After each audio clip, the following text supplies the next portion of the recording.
Hi guys. So we're going to continue with the topic of Islamic revival or political Islam, and we examined like the extreme form of Islamic engagement in politics with the outbreak of the revolution in Iran.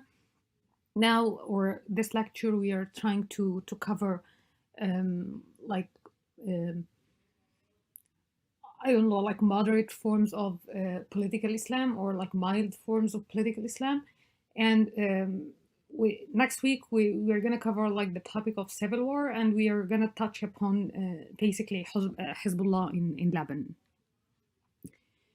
So like the Sunni revivalist groups, we when we say like Islamic revival or Sunni revivalist groups, so we actually mean Salafis and the Muslim Brotherhood in the region. And the main inspiration came from Egypt, especially with the emergence of the creation of the Muslim Brotherhood in 1928, and then the Islamic revival like that took place, or like it did get kind of a boost in the 70s. um, I explained before like the Hassan al-Banna thought and how the Brotherhood came into being as a group, and then during like when Nasser took over power, actually the group suffered great persecution and harsh crackdown from the free officers regime. um, and the violent group, or the violent section, or the intellectual underpinning of this violent actions, inspired by Sayyid Qutb, especially his book published in 1964, like معالم على الطريق, or signposts on the road. So basically, this idea came from, or according to Qutb, the Nasser regime or the society was kind of a Jahiliyyah society, like ignorance before Islam, because the government did not apply or carry out Sharia law, or the Islamic law did not apply, this law to different aspects in society, or to apply to people's life. So that's why it's incumbent on Muslims to engage in jihad against this government. So this kind of radical thoughts actually motivated, or like push different forces from inside the Muslim Brotherhood, and other like people who found kind of resort in this kind of Islamic revivalism in Qutb's thought, in order to deploy violence against the regime or against the government. And it happened when especially after like waning or fading away of the pan-Arabism as like an ideological setting, or the ideological force that dominated the region during Nasser, and then the June defeat in 1967, and then when Sadat took power, and especially after he went through or opted for this separate path, or peace with Israel, and he ratified and concluded, this Camp David agreements and peace treaty with Israel. So it actually led to like the emergence of these movements that actually had the movements had some roots um, in the late 60s and early 70s, and then the outbreak or the peak reached in the late 70s. And they had like they were motivated by some kind of ideological thought or political thought, that they have like action plan in order to be implemented, and to fight, or to have like jihad against the regime. And they applied this to Sadat, and actually the every now and then Mubarak regime faced some sort of violent actions from Islamic groups. And the Muslim Brotherhood, as like the thought of the Muslim Brotherhood, how to implement or to carry out the Islamic, or to establish Islamic rule, and inspired other movements across the region, mainly Islamic Action Front Party in Jordan, that actually had its roots as a movement or charitable organization in the mid 40s, and then came into being or reorganized into a political party in 1992. And the Islamic constitutional movement in Kuwait that actually like had full organizational or complete organizational structure after the liberation of Kuwait, after the Iraqi occupation of Kuwait in 1991.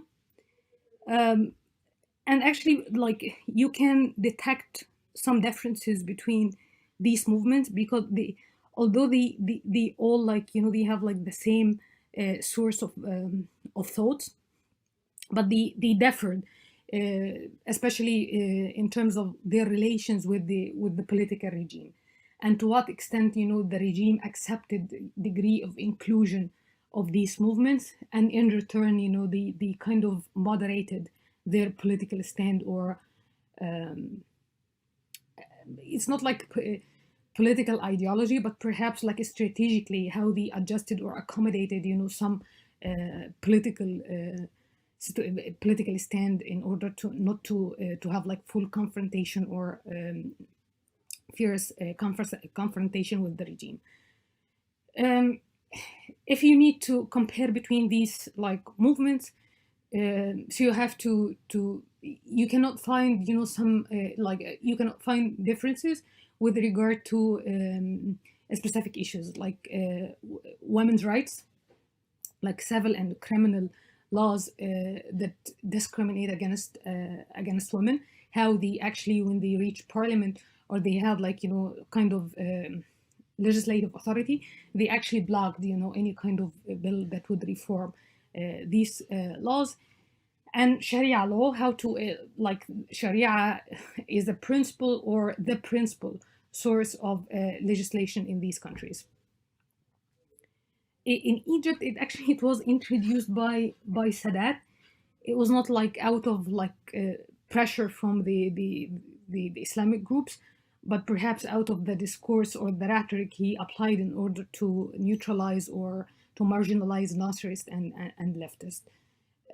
But actually, they capitalized on this, and ever since they have like been fighting for to keep this article in the constitution.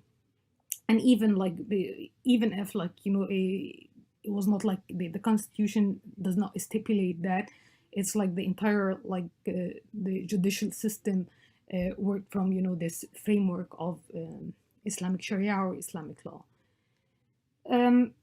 So basically, if we talk about like the Brotherhood and the Salafis in Egypt, like the dawah, the Salafi dawah or the Salafi call, actually it focused before 2011. It focused mainly on Quranic interpretation and this kind of literal interpretation of the sacred text. They didn't want to engage in politics, so they focused mainly on da'wah or preaching or this kind of call in order to attract supporters. And the only like political or like the only forces that played politics since like early 80s, since al-Banna actually, but I mean like after after Nasser, when like Sadat released some of the Muslim Brotherhood prisoners, and the regime undertook some liberalization and political opening measures. So actually, they got engaged in politics, and they did contest through elections in order to challenge the existing regime. But the regime actually disbanded the group and prohibited, the creation of their own party based on religion, or having any prohibited, any party that would have any religious basis. But the regime used it in order to divide opposition, in order to make this distinction between loyal and disloyal opposition, and it served well the existing regime, like the one rule, the one dominant party rule, in order to perpetuate or to reproduce its authority. So by making this distinction and these kind of divisions between Islamist and non-Islamist. So the regime exposed itself as the only viable, solution to this, like disloyal Islamist or radical Islamist groups. So it's either like the current regime or the Islamist. And like during under Sadat's reign, they actually resorted to violent actions. The two prominent or the famous underground militant organizations were excommunication and immigration group, or At-Takfir wal-Hijra, and the jihadists, and they actually undertook violent actions by kidnapping or bombing some targets and some communications, and the regime actually had to react by deploying suppressive and repressive measures against these groups. And after Sadat, actually, the Brotherhood continued to play politics. So during the 80s, they had to, in order to get around the legal restrictions, because the threshold was kind of 8% to have in order to enter the People's Assembly or the Parliament. So that's why they had to, the Brotherhood actually reached out to some other political parties, most notably the Labour Party, in order to form a coalition to have some parliamentary seats during the 80s. And during the 90s, and the regime actually replied by changing some rules with some legal engineering in order to prevent the Brotherhood from gaining any kind of political representation or political power, political leverage to be used against the regime.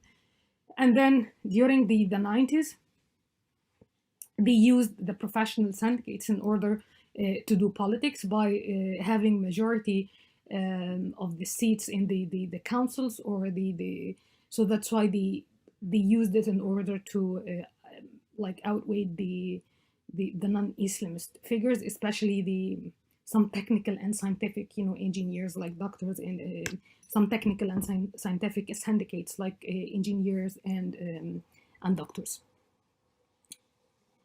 And they actually continued to have their own charitable and organizations that offered that used to offer actually social services. It continued to play or to distribute some social services to some marginal groups or marginal areas. The most famous one was Al Jama'iyya Al Shar'iyya, and actually it had its own extensive service networks that served so many people by providing health and educational services to marginalized groups or marginalized people. The turning point happened in 2005 elections, parliamentary elections, when they got 80 seats in the parliament. It was something the regime didn't witness before, and it was kind of alarming. So that's why in the 2010 elections, the regime actually prevented this from happening again. So that's why it did it committed some electoral fraud in order to prevent this from happening. After 2011 and the performance of the Brotherhood and the Salafis or the Noor Party, we're going to talk about this more in the week we are tackling the uprising. But for now, again, it proved that the Brotherhood, the group, was the most organized political force and social force that actually capitalized on the opportunity in order to they managed to tap into their social networks that it was pre-existing kind of electoral constituencies other parties didn't have. So it was kind of a privilege to build on, and they managed to get the majority of the parliamentary seats, and the actually their candidate assumed power. And much to to our surprise, with the Salafi Dawah, when they reorganized themselves into political party. They gained, like 25% of the parliamentary seats that they never played politics before. So it did show some of their political weight or political power. And actually, the existence of the Salafi, um, I mean, it didn't help, like, the existence of ultra conservative or on the right of the Brotherhood. So the Brotherhood feared of being to get like outflanked by more conservative groups. So that's why they had to move a little bit to their side, or to not to offer, more concessions to um, other political forces or non-Islamist forces. We're going to talk about this when we handle the uprisings and its aftermath.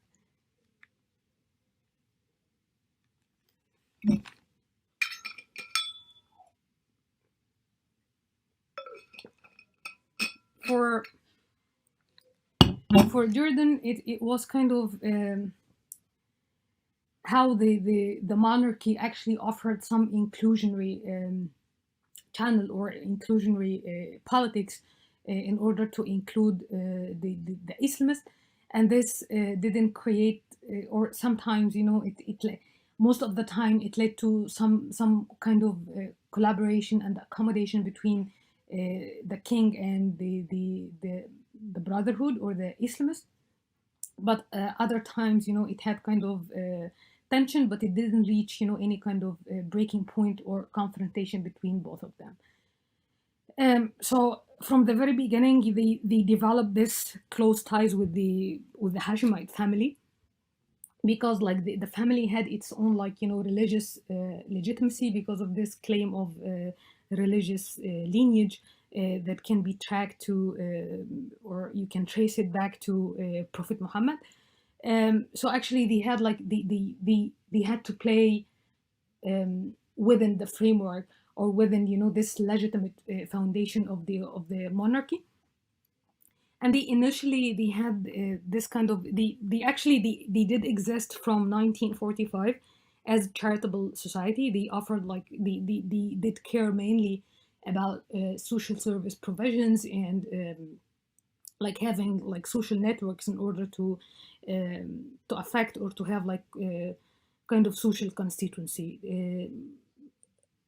as like a civil society organization or charitable organization. And then, so initially they didn't have any plan to get engaged in politics. So they have like this inclination towards disengagement from politics, and they gained kind of legal registration of their organizations or of their like social networks. So the state legally recognized the existence of their social organizations, and different like because of this kind of initial disengagement.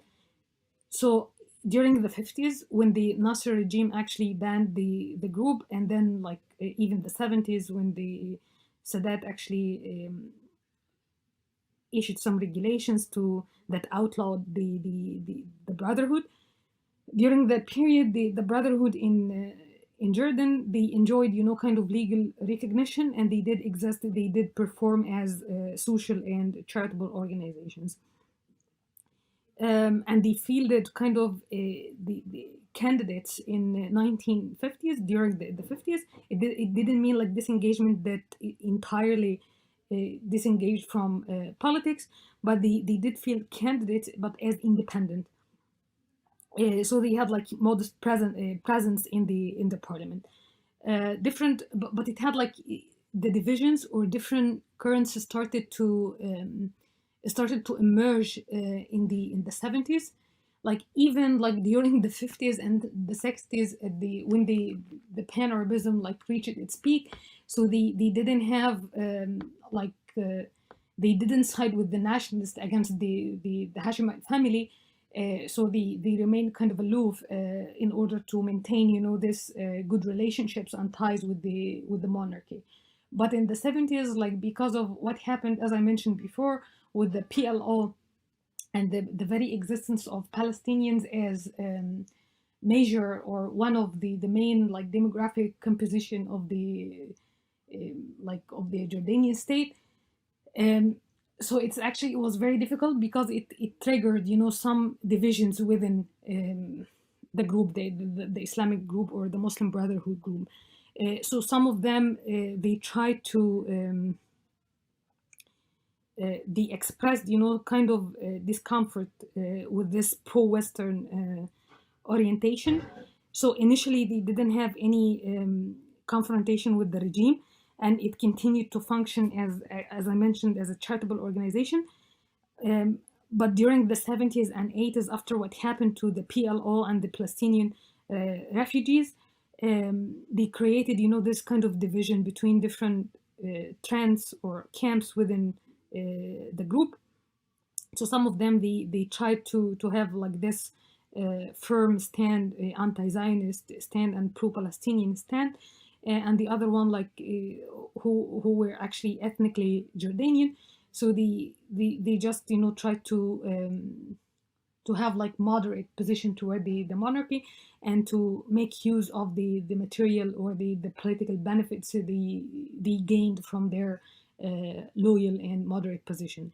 So during the 70s and 80s, so unlike Egypt, unlike Kuwait, as we are going to see, the Muslim Brotherhood, they gained kind of political positions, basically ministerial posts. So in Jordan, they had like, the Minister of Education as like, Brotherhood member. And it gained like from using this government position or getting access to decision-making circles or political circle. So they had kind of impact on educational curriculum, or building their own schools, but legally. I mean, in Egypt, some Islamic schools, have existed. But again, this is like, kind of a formal politics from the monarchy, that they did accept the presence of brotherhood member in the cabinet. Um, so some like it reflected kind of the degree of inclusion. Um, some literature says this kind of the inclusion led to moderation position, like political moderate political position. So I'm not going to go into this, but it's kind of the how the regime actually functioned in Jordan. It was a bit different from Egypt, but you cannot tell like from subsequent events, you cannot tell. It was kind of a moderation in the ideological orientation of the Islamic groups. Some voices, some progressive voices or centrist voices emerged, from time to time, but still the dominant, the dominant trend was kind of conservative, or they had like this ideological agreement on some issues, especially like women laws and laws regarding, the women's status, and Islamic Sharia, and the as a source of legislation.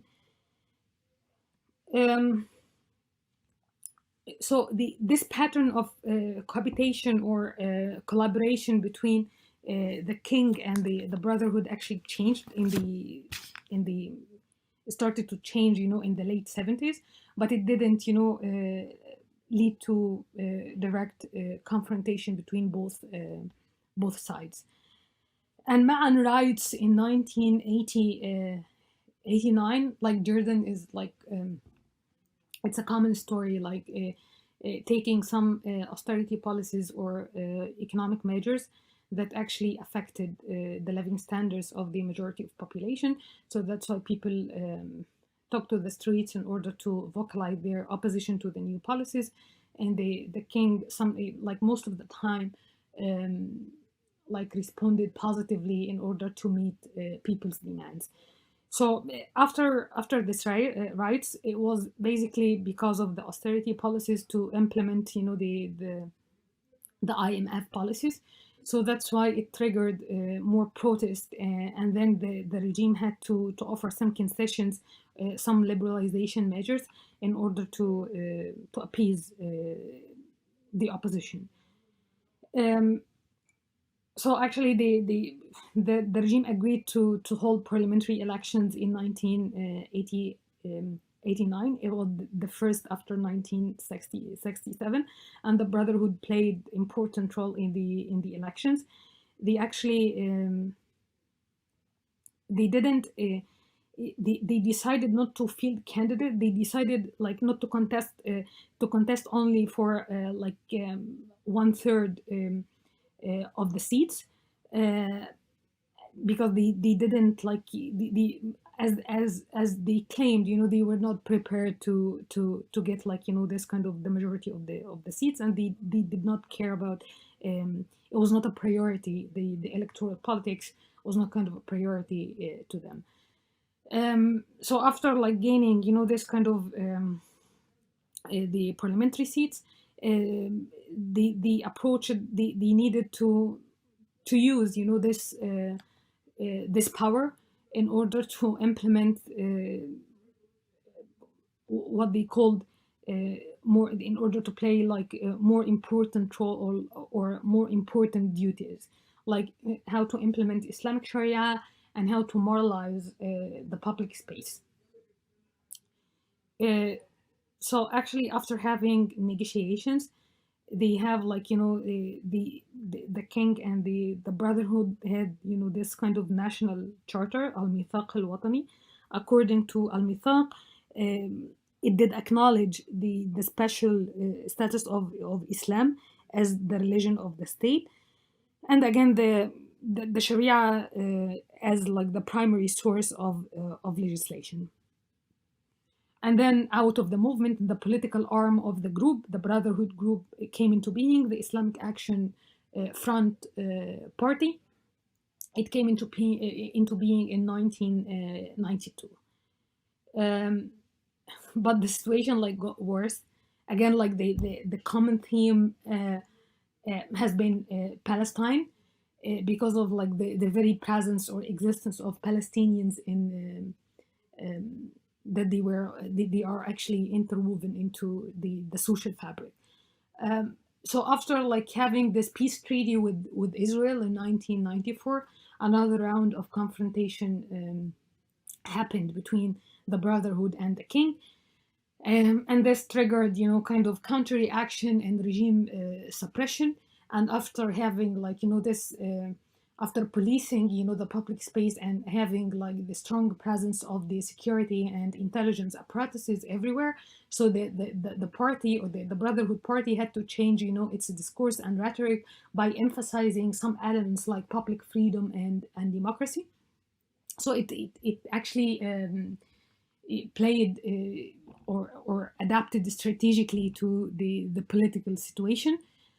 And the regional events outside the what happened outside Jordan affected as well the degree or the intensity of the tension between the Brotherhood and the king.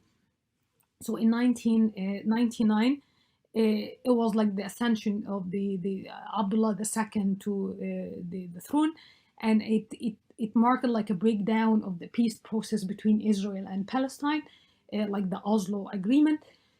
But and actually again, like the tension like happened between different trends inside the Brotherhood, that they supported Palestinians, and the political position of the king after ratification of the peace treaty with Israel.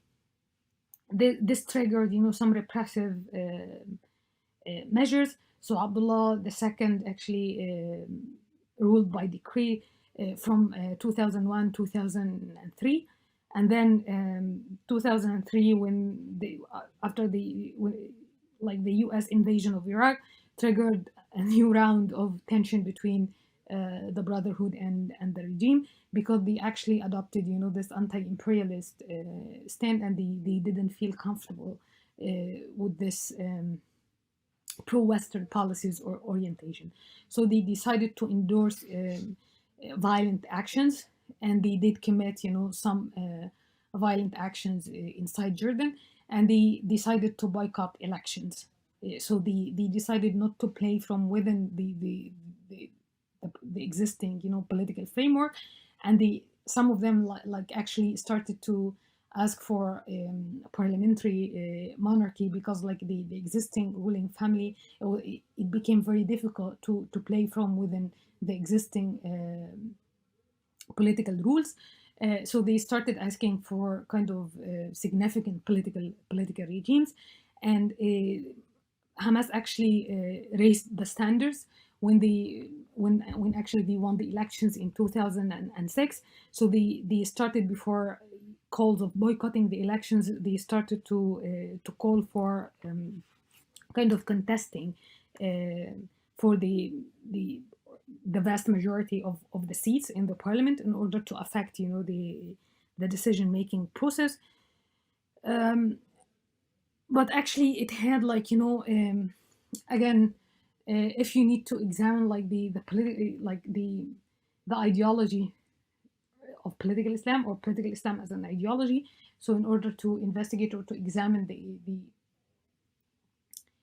how they play, how forces like Islam's forces actually played the game.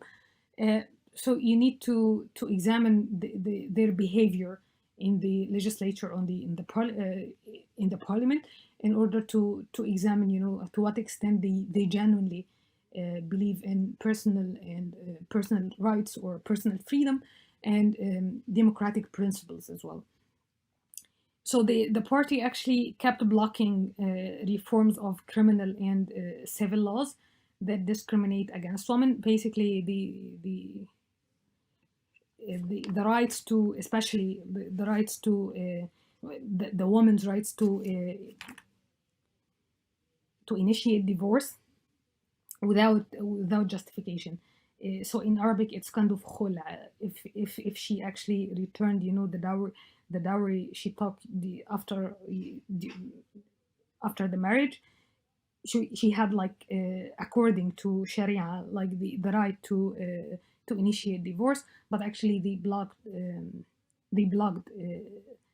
this bill, and they had like this coalition with the tribal forces, in order to prevent or to block these kind of social reforms.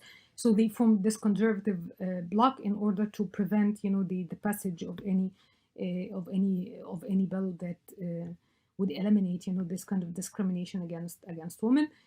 Some like reformist voices, as well as in Egypt, emerged from breakaway factions from the Brotherhood, but it actually, like, they didn't have, again, this kind of coherent ideological orientation, especially with in regard some issues regarding like personal and women rights. So sometimes they adopt these kind of progressive um, or moderate stand, but in some other issues or situations, they have like this hard line stand. So they don't have like this kind of coherent social constituency, in order to affect the entire discourse of Islamic movements or Islamic groups.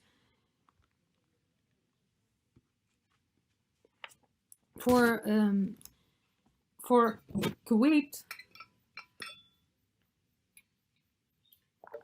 if we need like a title for Sunni revivalist groups in Kuwait, or mainly the Brotherhood, it was only like one trend or one actor from like the political landscape, had different political forces or different political actors. The Brotherhood, was one of several political groups, in the political landscape. They did exist. The party actually reorganized itself after the Iraqi occupation, or after like the end of the occupation in 1991. But it actually it did exist. It had like heritage from even pre-independence period, before like Kuwait gained independence in the early 60s. So some Islamic groups, or like they were inspired or they had like this kind of, they were influenced by Wahhabism in Saudi Arabia and Sayyid Qutb work in Egypt. So they had like this kind of radical thought. So unlike even like charitable organizations in Egypt and charitable organization in Jordan, the like Islamic social organizations didn't have any kind of legal and official recognition in Kuwait. So, and this kind of radical thought, the influence of Wahhabi ideology or doctrine and Sayyid Qutb thought uh, was not translated into radical actions or radical stand. So in 1960, in 1970, as I mentioned before, Al Sabah, or the ruling family, had to struggle with the nationalists. So the regime had a conflict with some nationalist elements, and the Brotherhood actually decided to not to take part or not to take sides in this kind of conflict between the regime and the nationalists. And then after the suspension of the parliament or the council in 1976, this struggle led to the suspension or the dissolution of the parliament and ruling, by decree. But again, because of this kind of non-confrontational stand, the regime had to offer, some concessions or to include the Brotherhood into political dynamics. So they offered, some, again, ministerial position, especially education and communication, and the Brotherhood accepted, getting admitted to the political circle or the ruling institutions. So the Iranian Revolution actually offered new sides of actions. So they started using, as again, as it happened in Egypt and in Jordan, so they started to use the professional syndicates and student unions in order to do politics, in order to mobilize supporters, in order to have kind of contentious actions, to vocalize or to challenge some policies or the existing regimes. So they started to use these sites in order to advance or to advance their goals, or to disseminate, their ideas. After the return of the parliamentary life, so they participated in the elections. So they still they still played, at this point from within, like with the same rules of the game, like within the boundaries laid down upon them or set by the Al Sabah family. And actually they did well, and they outperformed the liberals and leftist forces in these elections. One reason for this good performance in these elections, that the government, if you remember again, when we talked about like the monarchy, the Kuwait, when we tackle the absolutist monarchies, we mentioned like how the regime actually, in order to mitigate, in order to balance out the existence of a nationalist opposition, so the regime tried to reach out to tribal forces. So it actually did redraw, some electoral districts in order to bring in some tribal areas in that the regime or the ruling family had confidence in their support or in their loyalty. And the Brotherhood managed to tap into, their grievances, so they got their votes. So that's why they formed kind of an alliance or a coalition in order to defend or to advance an agenda regarding moral and social issues.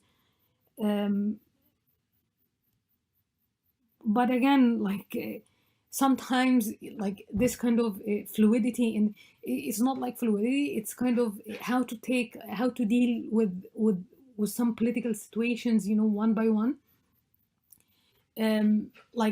Aligning or having a coalition with the conservative tribes.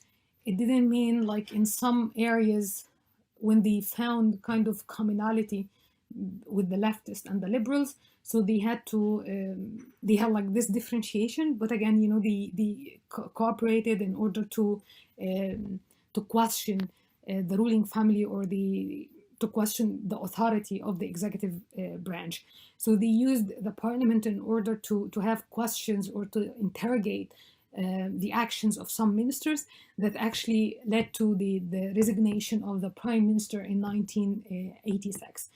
And again, because of this kind of the heavy presence of the council or the parliament in the political life, so the ruling family couldn't tolerate the existence of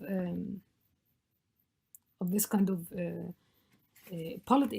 of this kind of political activity, or questioning the authority of the ruling family.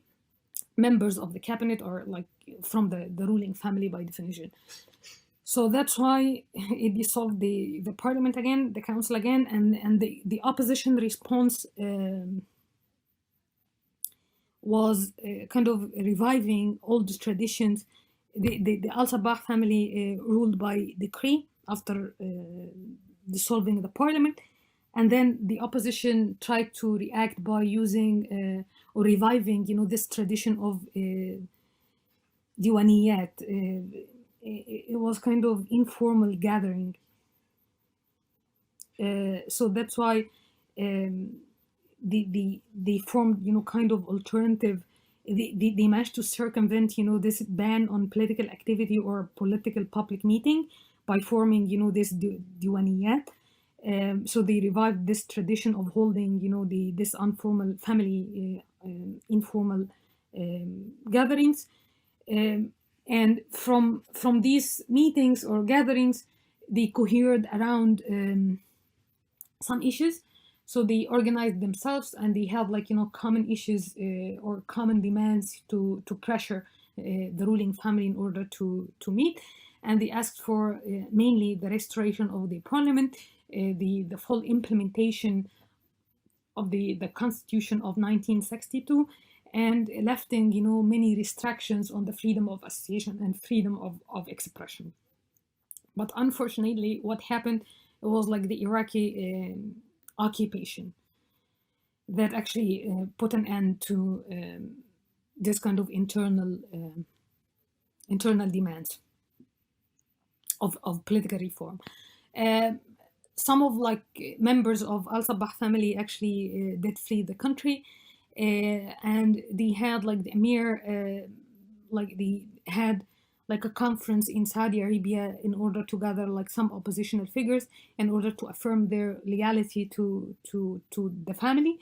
And in return, he promised some political reforms after liberating Kuwait. Actually, before the occupation, he tried. They had like some protest in 1990, so right before the invasion.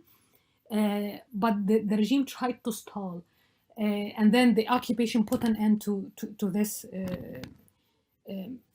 to these protests. So that's why after having a meeting with oppositional figures in order to gather their support against Saddam or against Iraqi forces, and to make sure about their loyalty. So he actually promised to take some political reform measures in order to respond to their demands.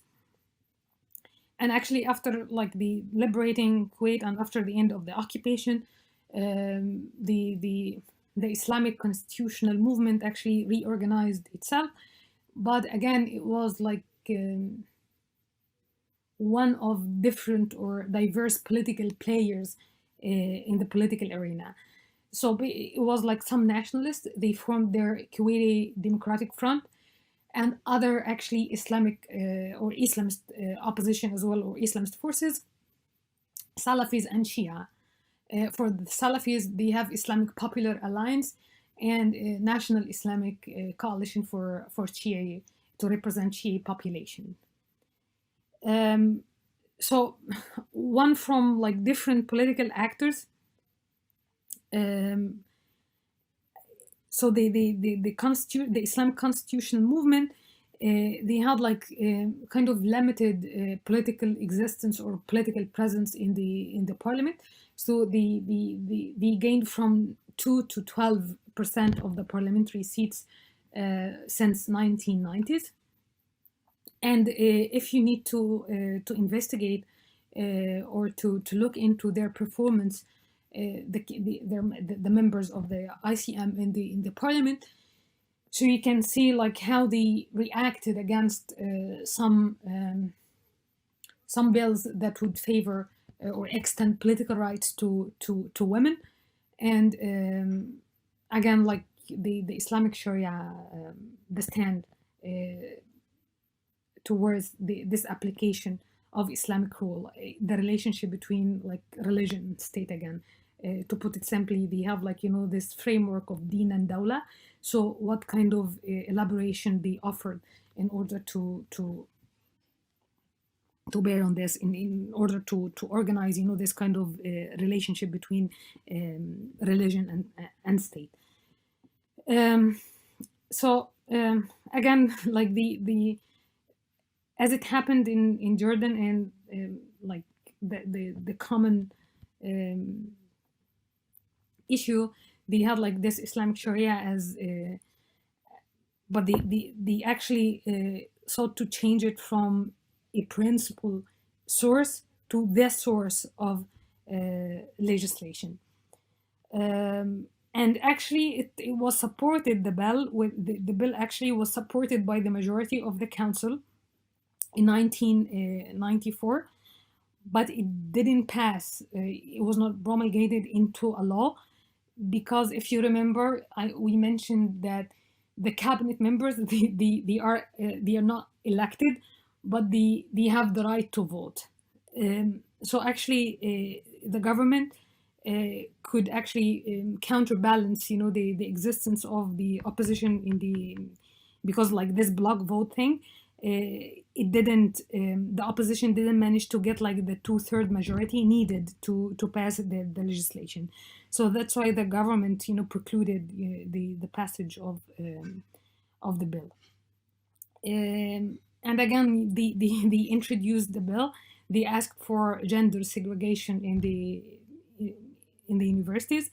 The bill was defeated in 1994, and again, like it was passed in 1996, and it was framed as kind of an Islamic victory. So things changed, but again, it was like, this is how, if you need to look into the behavior, the political behavior of like Islamist forces when they have some political power. So you need like you need some issues, to have in mind in order to see how they reacted for or against these issues.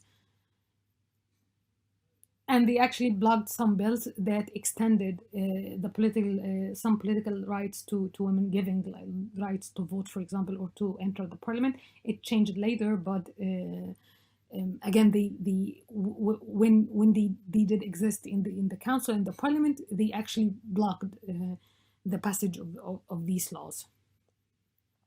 So any kind of progressive voices, from within the movement, it didn't have any kind of weight in order to change the leadership changed in the starting from 2000.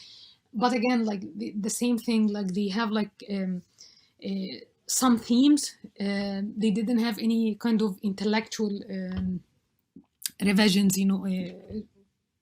toward these issues, especially like women issues and Islamic Sharia, the Sharia, and the legislation, the legislative process.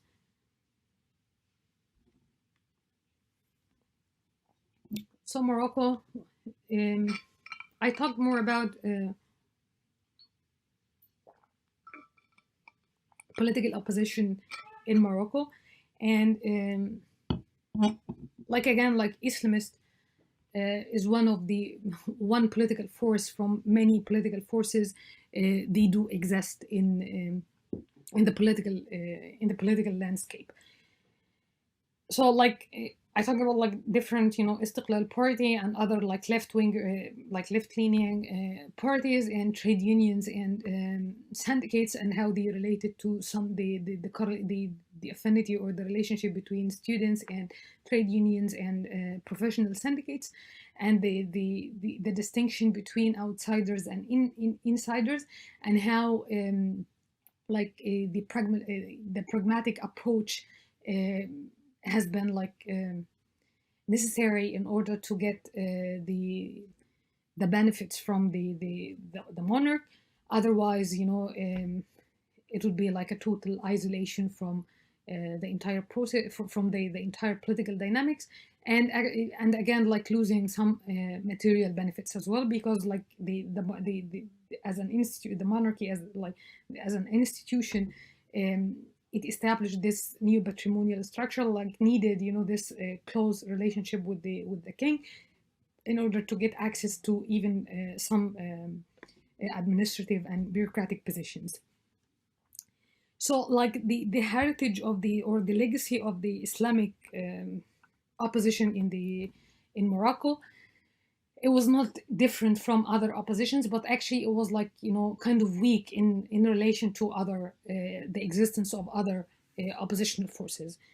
Um, so the associations of Islamic youth in 1960s, they did exist under like the King Hassan II, and they got the associations. The association got like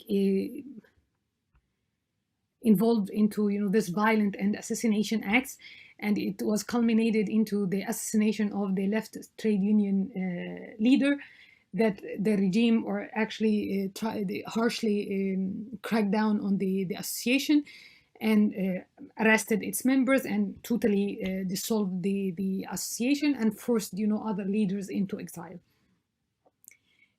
So by 19 like during from the 60s until the 70s, they didn't have any kind of meaningful or significant presence in the country. Some factions started to emerge in order to break with this associations of Islamic youth, and they formed their own new association and they called it Islamic Group, and they tried to gain kind of a foothold. They tried to approach the regime to have some ties with the monarch in order to get access to political process. So they tried several times by transforming the Islamic Group into the National Renovation Party in 1993, and then they renamed the party in order to claim this kind of legitimate authority, or to make this to differentiate themselves from other Islamic groups as the reform and renewal, to erase this kind of legacy of using violence or like to attract like new constituencies by framing or using this renewal and reform elements.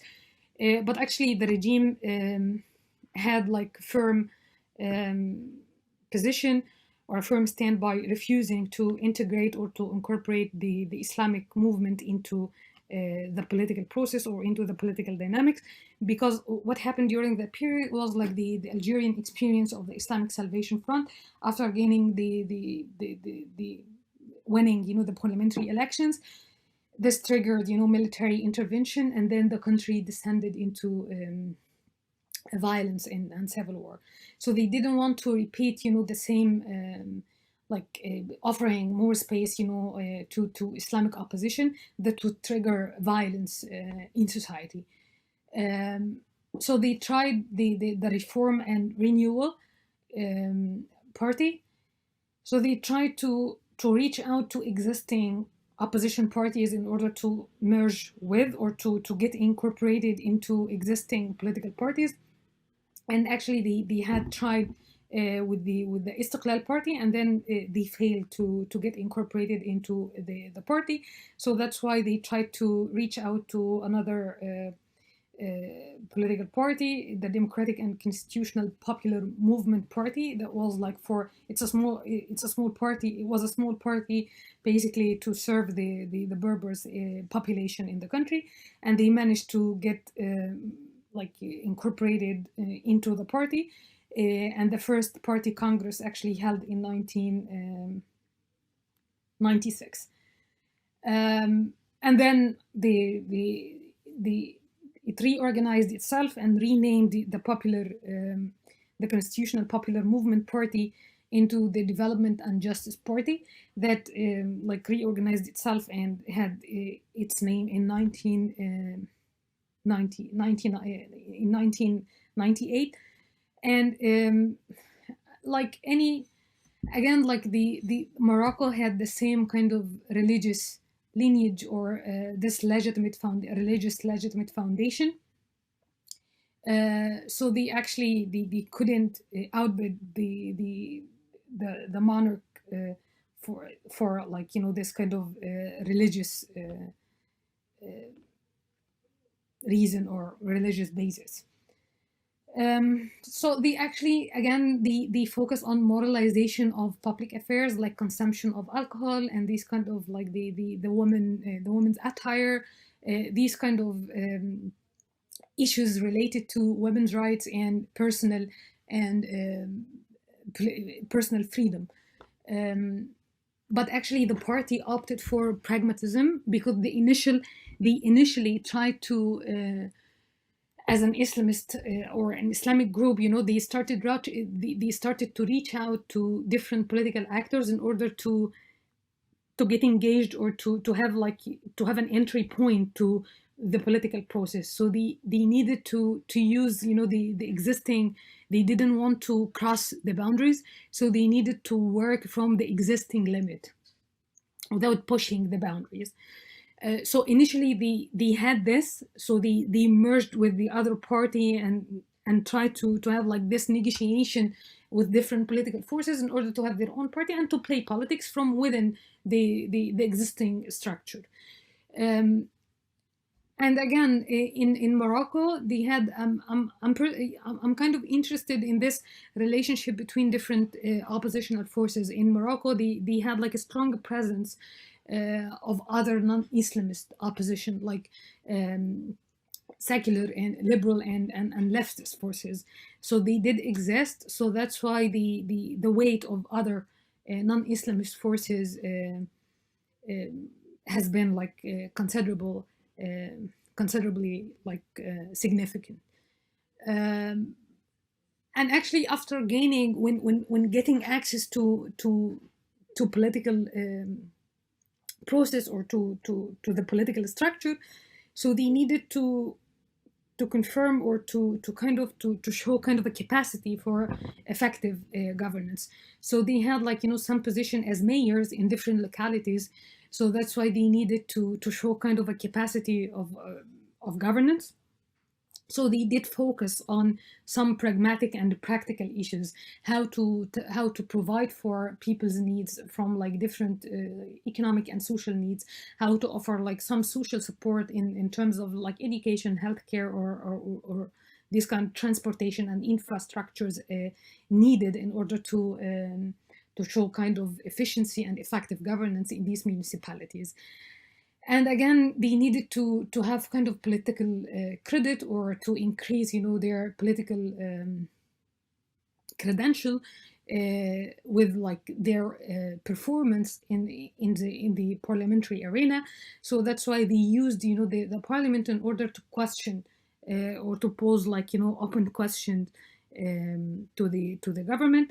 So that's why they improved, you know, their credibility, and they built trust in society. And that was like what they needed actually, or initially, by reaching out or negotiating with different forces. So like this kind of progressiveness, although they had like the same discourse about and actually they cannot, like the commander of the faithful, like they have like pre-existing or already existed, you know, this religious framework. So they actually couldn't ask for more. So what they could ask for is kind of a moralization of this public sphere. And again, like they had like different priorities, and the existence of the relationship with different, you know, non-Islamist or secular forces in Morocco, the dynamics, you know, and the relationships, you know, were very different from other countries. So that's why they had to limit, this progressiveness discourse or elements to the economic domain, instead of like using this in order to push the existing boundaries, or to reshape the existing boundaries. So they had like this confrontational politics in relation to the monarch. So that was like, how can we, if we look into, or if we cast a light on what happened after 2011, the outbreak of the uprisings in the region in 2011, when people asked for some political demands, and the king actually responded by undertaking constitutional amendment and holding new elections. Some, like, radical forces and progressive forces, actually they thought that these reforms were not enough. They did not correspond well to people's demands. It didn't offer these reforms, and constitutional amendment didn't actually satisfy people's demands or people's needs. But the development and Justice Party just refused, to radicalize the political arena, and actually participated in the elections, and performed well in these elections. And according to the constitutional amendment, the prime minister came from the party, out of the performance, like corresponding to the performance in the elections. So again, to wrap up, so you have like existing political setting, or existing like power structures. Some like other forms of Sunni revivalist groups try to see kind of reform from within the existing structure. And basically, the two important or three important issues, they did care about, this kind of civil and criminal laws, or the status of women from legal perspective, and then the Sharia as like a source of, or the principal source of the legislation, and this kind of moralization of public sphere, or the boundaries of the personal freedom. So they differed. They differed in these kind of, in this regard. So you can find like some other like priorities in Morocco, but perhaps like they had like some close, some kind of convergence on these issues in Kuwait, and perhaps in Egypt, but they didn't use it, like especially for the Sharia and the women rights, for moralization of public affairs, or public sphere, and social relations and personal freedom. It depends, and the relationship between the regime and these Islamic groups actually differed across like countries, and even within countries over time. So it was like, it was not culminated into this revolutionary crisis state. And if we need to think about this kind of like the relationship between like this kind of Islamic revival or Sunni revival groups, and stabilization, or the continuation of authoritarianism in the region. So you might have different answer if you compare what happened, because different legacy, different political dynamics, and different the different religious establishment, even comparing to Iran and the Shia or Ayatollah as a religious establishment in Iran. So it was like it was not culminated into any kind of revolutionary crisis situation, but it did lead to eruption of violent actions and some disturbance and instability from time to time. Civil war and Islamic groups.